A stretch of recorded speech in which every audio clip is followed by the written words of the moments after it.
I have slides, so I'm going to share them. Okay, great. Great. So before I get started, hi everybody. I'm Allison Gill. I'm Vice President for Legal and Policy at American Atheists, and I've been asked to talk a little bit about Project Blitz. And I feel kind of awkward talking to people in Florida about Project Blitz because I feel like you guys live Project Blitz. Yes, we do. Florida. You could probably talk to me and teach me about it, but I'm still going to money. Yeah. run through some of our presentation here. Let me just see if I figure out how to share this. One moment.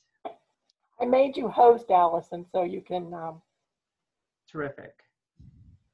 do whatever you need to do. Hi, Tony. Hi, Tony. Hi. Okay, can you see the slides now? Yes. Perfect. So if that works, I'm just going to keep it just like that and go through. Perfect. So Project Blitz is a national campaign focusing on the states. I'm going to be talking about a few different aspects of it. First do an overview, then talk about the components of Project Blitz, and then talk about how we are fighting back against Project Blitz. So one of the things I just want to mention up front is that Project Blitz packaged together bills, a number of different bills that pre-existed this campaign.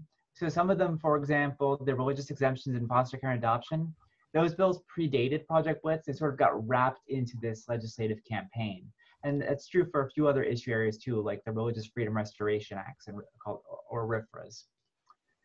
And when we talk about Project Blitz bills, we don't just mean specifically the bills that match the exact language in the Project Blitz guide. We mean bills that sort of are ideologically similar. Like not every religious exemption bill has the same exact language, but they fall in the broader category of like religious exemptions in foster care, for example. So just want to give that caveat up front. So Project Blitz, we first, I guess, learned about it in 2018, mostly. Basically, there was several different organizations and I guess movements were seeing a sort of bills move forward that were a little bit unusual and that there were more of them than they'd seen in previous years. In the secular organizations and secular movement, we saw a large number of In God We Trust bills in states. Now there had been In God We Trust bills previously, bills that require schools to put a giant In God We Trust poster on every wall, every classroom. Those had existed previously, but they'd never gotten very much traction. In 2018, we just saw this massive proliferation of them sort of out of nowhere. At the same time, LGBT organizations were seeing a much greater number of religious exemption bills for foster care and adoption. And those had also pre-existed Project Blitz, but they hadn't been so many of them and they hadn't made as much progress. Maybe one or two would move forward a year and they were able to fight against them in a much more controlled way. So, there was no indication that these very sort of disparate things were connected in any way until Fred Clarkson, who is from Political Research Associates, sort of drew the connecting line between these and a lot of other issues, which is Project Blitz. It's a campaign, it's a multi-issue campaign focusing on a number of different issues, but really attacking church-state separation, LGBT equality, and reproductive services and access. And the way it does it is through this sort of religious freedom analysis and religious freedom messaging. And that's sort of the baseline which they use to push forward this multi-issue agenda. And I'll talk about this a little bit more, but there's also a Christian nationalist aspect. And I'll talk about what that means with Project Blitz. But once Fred drew the connection between these different aspects, we became aware of this broader campaign that brings all these different issues together and advances them in state legislatures all around the country under this one banner.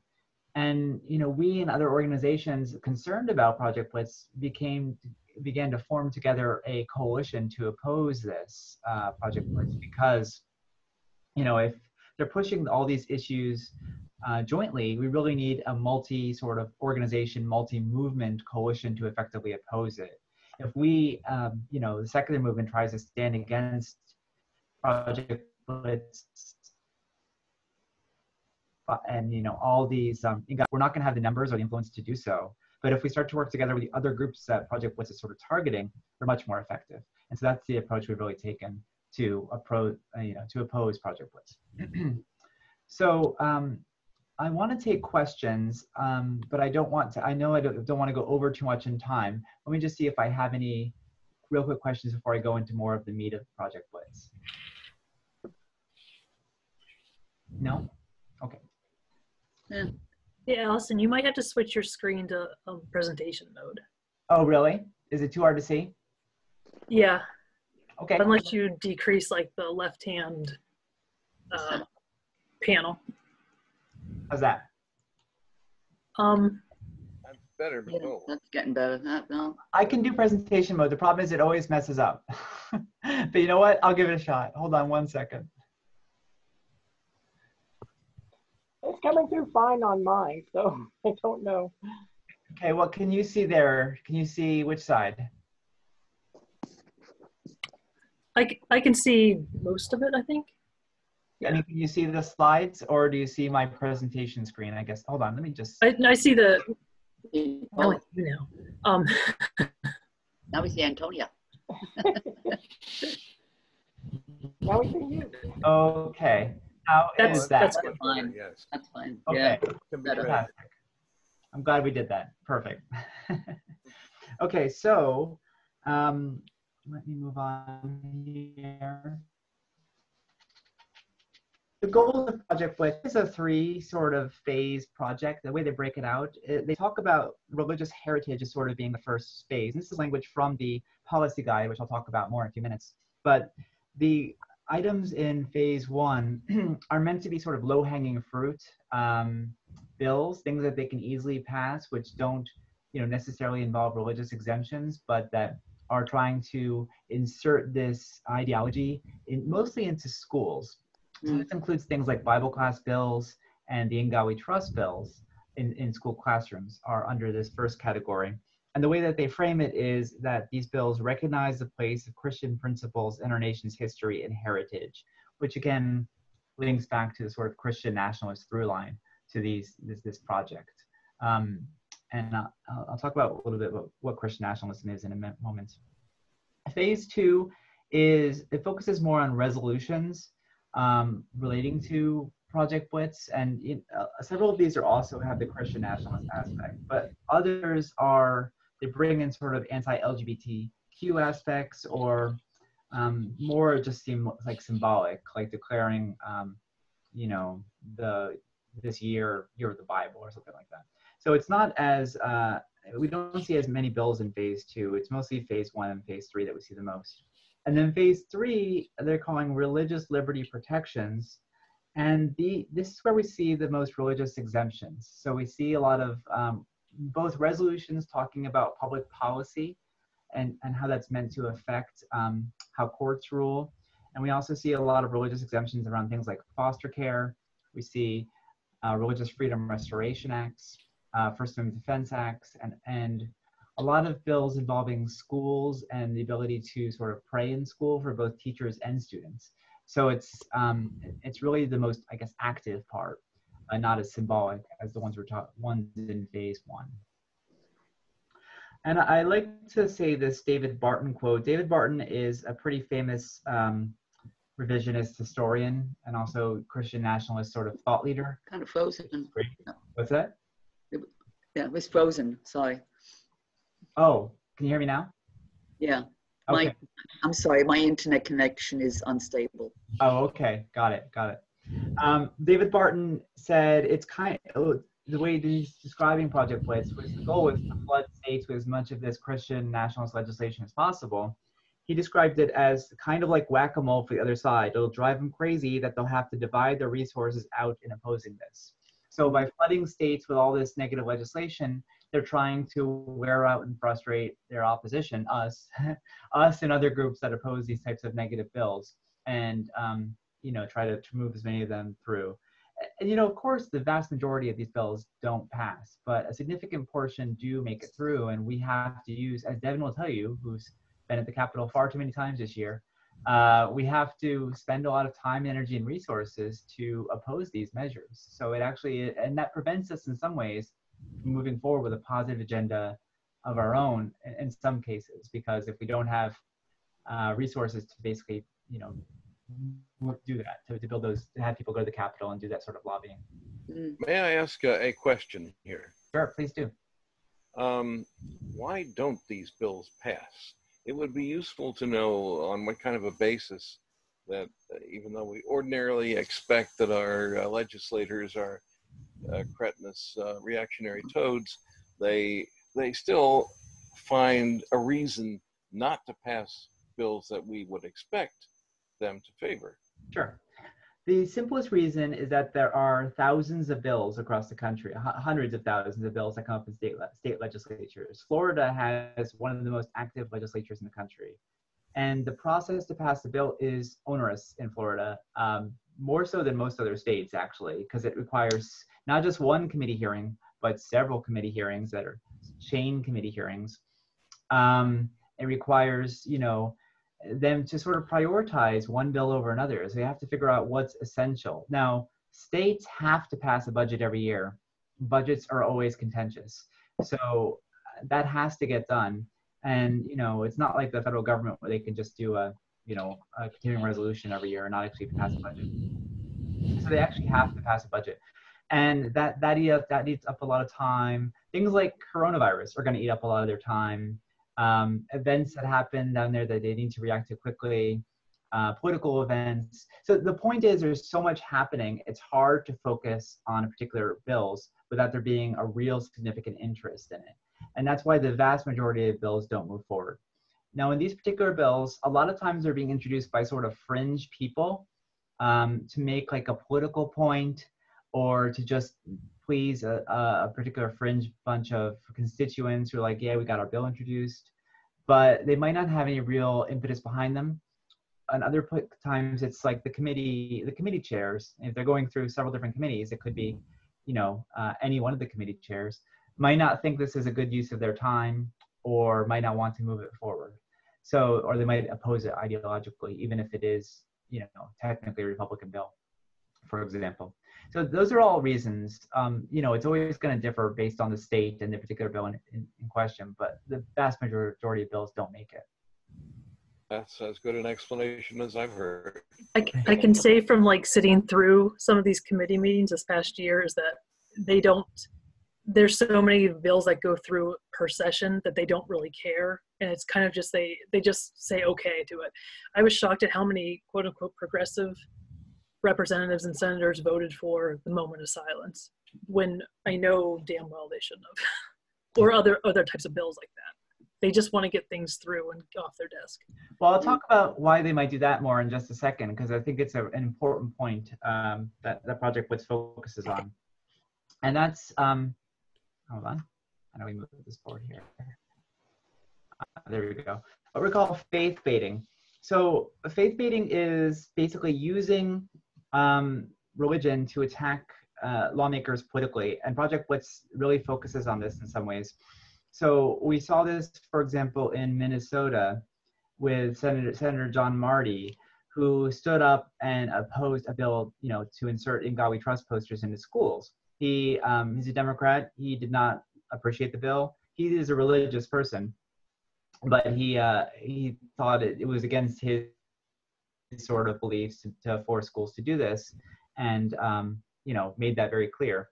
So, but because you can see here in some of these articles, he was attacked on Fox News by Breitbart. I think that's it's either LifeSite News or the Federalist.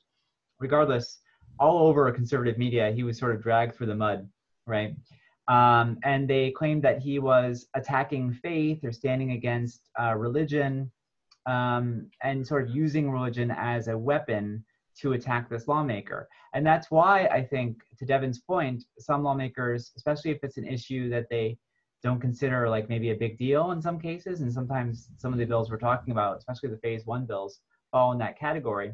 They don't want to stand up against them and risk this sort of these sort of attacks.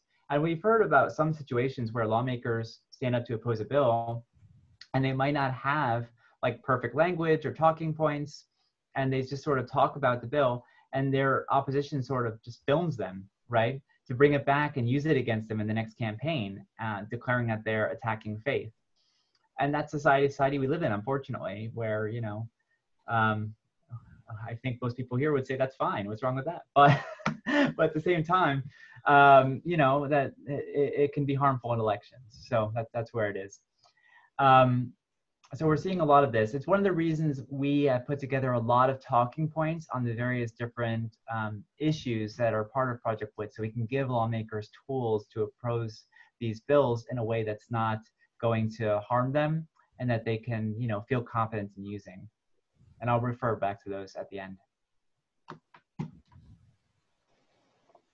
I don't think I want to get into this. I'm going to skip a few things just because otherwise this presentation takes an hour and a half. So what is Christian nationalism? So it's important to understand that we're not just talking about a conservative version of Christianity. This is not a religion. It is a political ideology that posits a Christian right to rule. So it relies upon a lot of revisionist history. I mentioned David Barton before, where he's a significant revisionist historian, that the founders were devout Christians. America was never intended to be a secular republic. It was intended to be a Christian nation, hence Christian nationalism. And they believe that things like the separation of church and state don't exist. It's false. It never existed. It just was made up in the 60s to get prayer out of schools or something like that. It's not very logical. But they also reject secular society and want this restoration of an imagined Christian nation. So it's something that is important to understand. A lot of the bills we're seeing in Project Blitz are aimed around this mindset, or instilling this mindset, especially in young people. Like we see a lot of bills about teaching the Bible in schools, inserting in God we trust in schools, putting up the Mayflower Compact, which, you know, mentions a creator and has a whole paragraph about it, in schools on the wall, not because it's a political, not because it's like a founding document of the country, it's because it's an early document they can point to and say Christian nation, you know, which is absurd, but that we see that. I saw a bill like that just recently. So that sort of viewpoint is helpful, I think, to understand where Project Blitz is coming from. And I think also it's important to understand what is the effect of Christian nationalism. It's not just symbolic. There's been research on this by Andrew Whitehead at Clemson University and others that shows that people who believe that key tenets of Christian nationalism are much more likely to vote for religious conservative politicians. There's more anti-LGBT, more anti-Muslim, and less likely to believe in important separation of church and state protections. So it does have a political impact as well. So it's not just a belief system, but it has a political impact. All right, well, I can take any quick questions, and I want to talk about the components of Project Blitz. Well, if I may, it seems to me that this whole Christian nation narrative is contingent on ignorance, just as the anti-evolution narrative is contingent on an ignorance of science. So this is contingent on an ignorance about history, about specifically our nation's founding documents and so forth. And you're not wrong. And so that brings to mind the notion that perhaps we could find some means of making common cause with people who do have an acquaintance with the historical documents and with the historical reality. Because this has been, our nation has been a long time trying to find its way to freedom. And we're still not there yet. We're being retarded by the same forces that we had when we started out. So what sort of relationships can we develop with, say, secondary school teachers of social science, for instance, among others, maybe lawyers, university professors of history, and others who care about the truth of our national history? Yeah, that's a great question. And we do see in several of these state bills around the country, particularly, you know, the Bible class bills, the God We Trust bills, and some of these other insertion into schools, we do sometimes see teachers groups, administration groups, you know, school board associations testify against the bills and talk about the sort of imposition of these things on their classrooms. Mhm. So that does happen.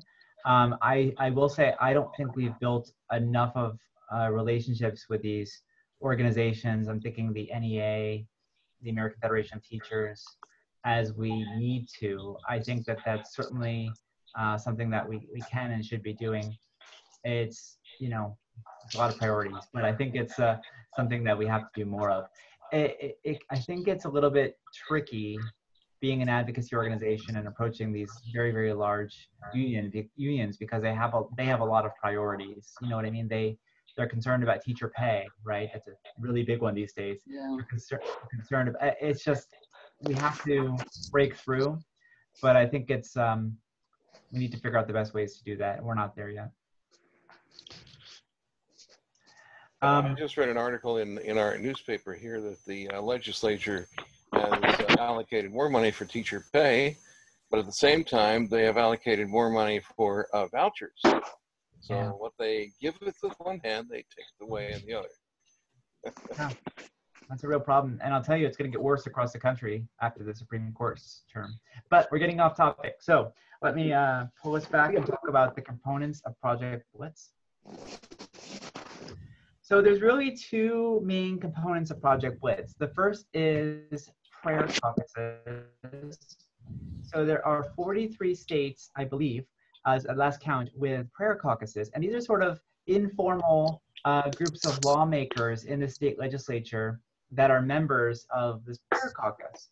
Now, if I just were to say to you, oh, it's a prayer caucus, they get together and, you know, they're concerned about religious issues, that does not sound super insidious. It just sounds like there's caucuses for all sorts of things, right? There's at the national level, there's a Congressional Black Caucus, right, for African American lawmakers. And we have the Congressional Free Thought Caucus for, you know, sort of people that are supportive of non-religious people and, you know, science-based policy. But there's so many of them, right? And both at the state and federal level.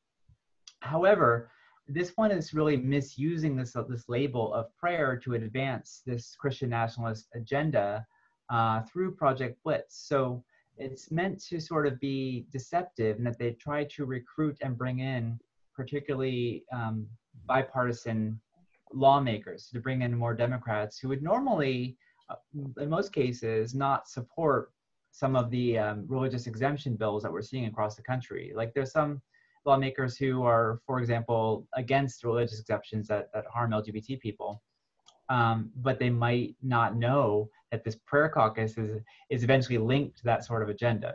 So it's being used as a recruitment tool for that reason. And so in Florida, I know we have Democrats in the prayer caucus because I can name some of them. And in some cases, they have advanced themselves Project Blitz related bills and that have then gone on to be bipartisan and make a lot of, and pass and be unstoppable, really, both this year and last year and the year before.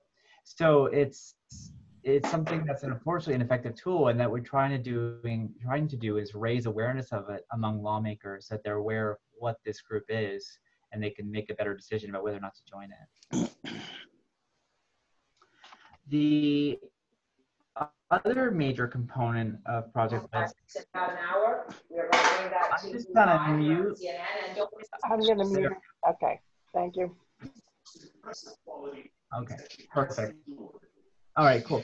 So the Project Blitz policy guide is a guide of about 21 different model pieces of legislation that Project Blitz has put together among these different issue areas, sort of promote to state lawmakers. I mean, I think it's important to understand how sophisticated this is. It's not just model policies. It's also, for example, talking points, places where these bills have passed, other places where these bills have been successfully passed, resources people can go to for outreach and information, basically a whole strategy about who to bring on board and how to fight for the bill. It anticipates our side's talking points. So basically it talks about the way that their bill is going to be attacked by opposition and how to counter that opposition. So it's very sophisticated. It also provides some talking points about how to fight back against some of the pro-equality bills we see from, you know, the more progressive side, like pro-LGBT legislation, or things against like stopping conversion therapy, that sort of thing. There is messaging in there as well about those issues. So this has been sent to all lawmakers in the prayer caucuses in different states, and I think it's been sent to over 1,000 state lawmakers altogether. This version is from 2018 to 2019. We don't know if they've updated it. They used to be a little bit more open about Project Blitz, and now they're sort of concealing it a little bit more about their activities. So we don't know if they've developed a new version and are working on putting it out. But if they do, we're trying to get our hands on it so we can see what they're promoting. That would be ideal. Here's some example bills in each of the 3 categories I talked about. Category 1 includes you know, the national motto in schools and Bible classes in schools. And then category 3 has most of the religious liberty protections, is what they're calling it. And you can see the language they're using is very, you know, deceptive, manipulative. It's not what they typically, you know, they don't call Religious Freedom Restoration Acts, They use different types of names. I don't have that one, but one that is, I think, notable is, for example, the foster care adoption religious exemptions. They're calling the Child Protection Act, for example. So they tried to sort of put this framing where this is a Child Protection Act by giving religious exemptions to foster care adoption so they can not serve certain people. And who are those people? LGBT people mostly, right? So that's why they're calling it the Child Protection Act. It's all very, you know, terrible. I'm still hearing a little bit of echo. I'm wondering if we can figure out who that is and mute it. It won't let me mute because I gave you host. So I'll reclaim host and try to go in and mute him, okay? Or do you need to stay as host? Okay, go for it. Okay. As long as I can keep presenting and showing my screen. Okay, cool. Thanks.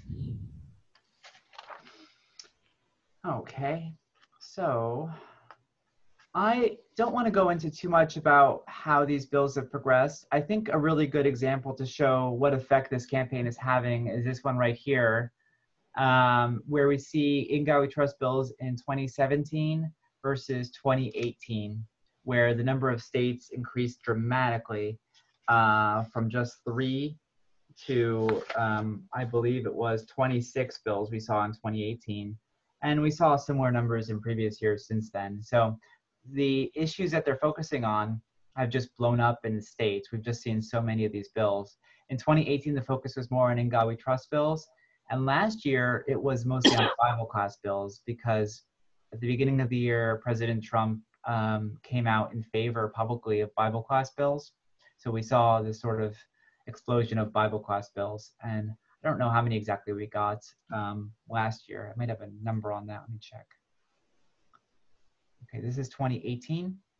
We can see Bible class bills. There were 8 of them and 26 In God We Trust. And I'm just going to skip forward a little bit and come back. Okay, so this is 2019. We can see there are 17 Bible class bills. So they've almost doubled. They have doubled. And there's just the same number of In God We Trust bills. So you can see the impact this is having in different states across the country. And I think last year, 3 Bible class bills did end up passing. This year, we've already seen at least 1 pass as well. So I want to talk a little bit about opposing Project Blitz and what we've done to oppose it. And we've actually had some significant success, mostly by raising awareness among advocates, lawmakers, and the general public about Project Blitz.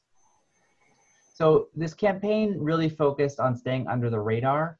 And, you know, originally, like I said, we weren't aware that these different bills were coming from the same campaign because they seem so different. But once everyone's aware of it and we can tell people about what the prayer caucuses are doing and make clear this is an out-of-state special interest focusing on Christian nationalism, then that does hurt their ability to advocate for these bills. We also put together our own campaign called Blitz Watch, which has new advocacy resources and much better messaging that's all brought together in one place to sort of oppose these bills and provide that to local groups as well. So by working in a coalition across all the affected movements, including, you know, the secular movement, LGBT groups, the reproductive justice, reproductive access movement, and also bringing in faith groups, we've been able to build a much broader coalition and work together to provide the best messaging to oppose these things and to raise awareness.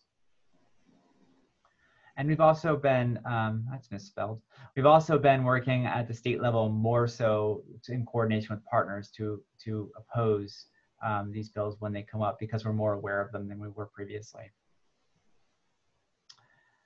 I've already covered most of these points, so I'm not going to go over it again. But this is our website I wanted to raise your awareness of. This is blitzwatch.org. And the campaign, it's a campaign website. I think there's currently, I want to say 15 or 16 groups, national organizations that are signed on, including, you know, secular groups, religious groups, LGBT groups, and reproductive access groups to oppose Project Blitz. And it includes a legislation tracker. It has talking points on some of the major issues that Project Blitz, issues that come up in states, and both background and how we can, you know, provide things like action alerts to local groups so that they can reach out to their members more easily. It's meant to really be like a one-stop place for information when these bills come up in your area, to raise awareness of it and to know how to effectively oppose it. We also have talking points for lawmakers, for example, so that they can better oppose these bills and aren't stuck in a situation where they're being filmed and stumbling on the House floor, like I mentioned previously. So I think this has really made a difference, and we're continuing to add to it as we get requests or as we see new types of bills arise.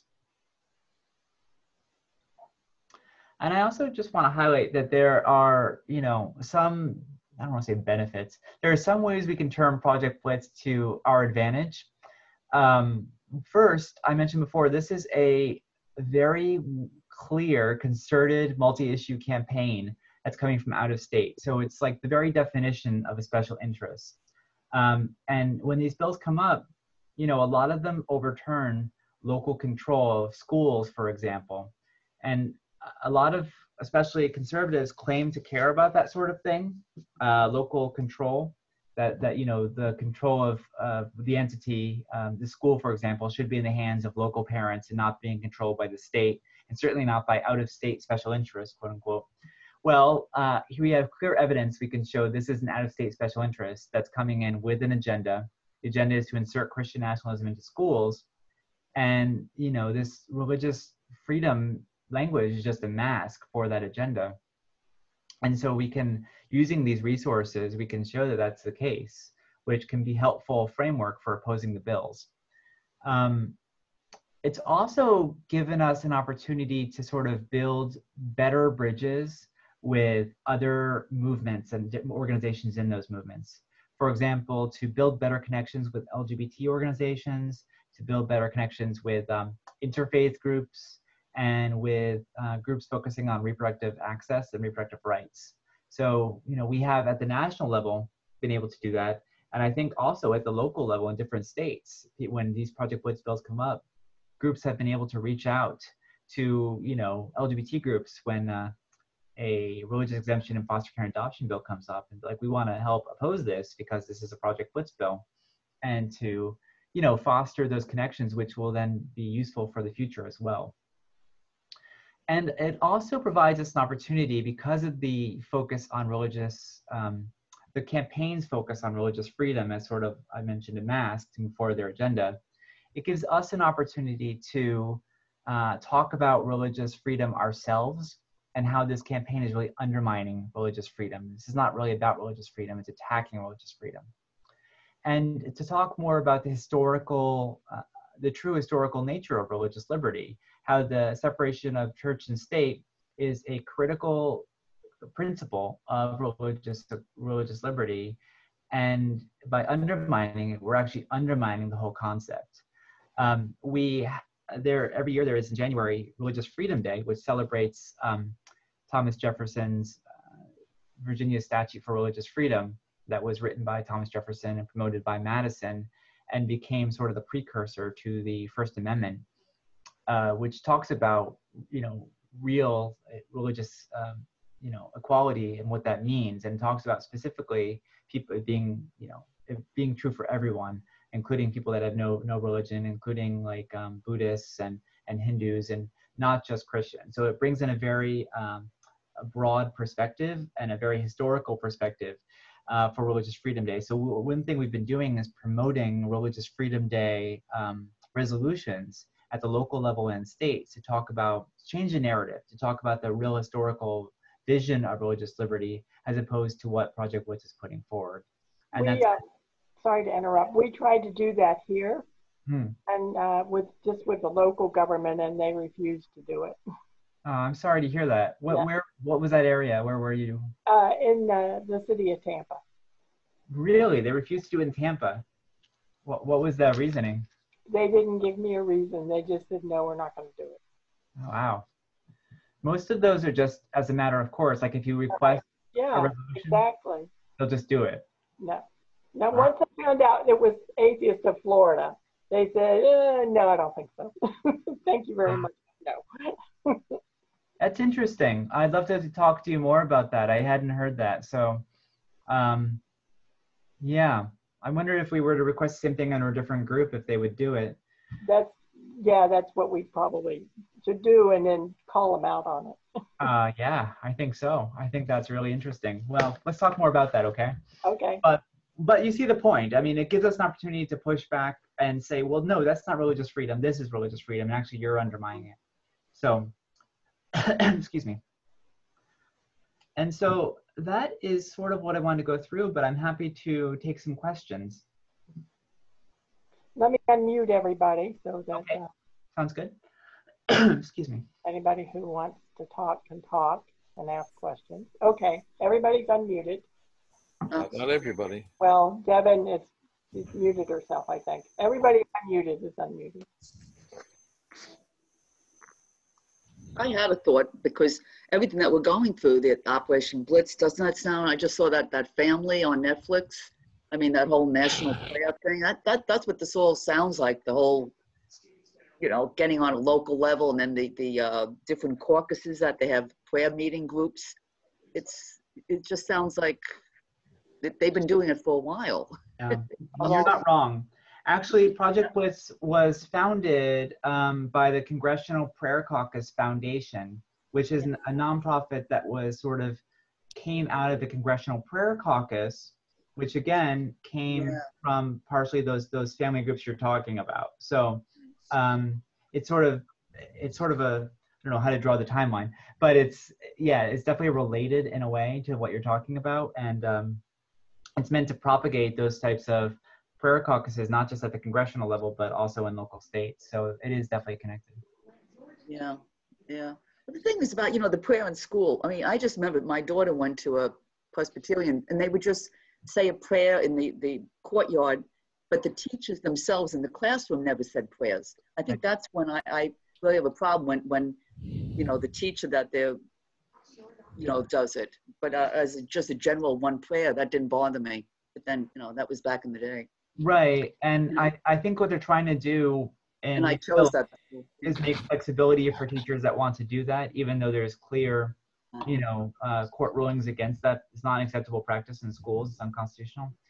But they're trying to basically make enough vague statements around it and provide protections for teachers if they do it, that then it's not enforceable. I've always said, though, I mean, every time somebody talks to me about this, I just say, how would you like it if a Muslim came in and did a prayer? I mean, would you put up with that? Or, but people don't have that kind of, they just think in that one narrow mind that it's Christian, that's it. Yeah. But I find that a lot of people don't actually understand the separation of church and state, too, particularly in those sorts of very religious areas. Like, it's just a foreign concept. I think maybe we need to do more education there. Yeah, that's it. A few months ago, we were invited to give the invocation at a school board meeting.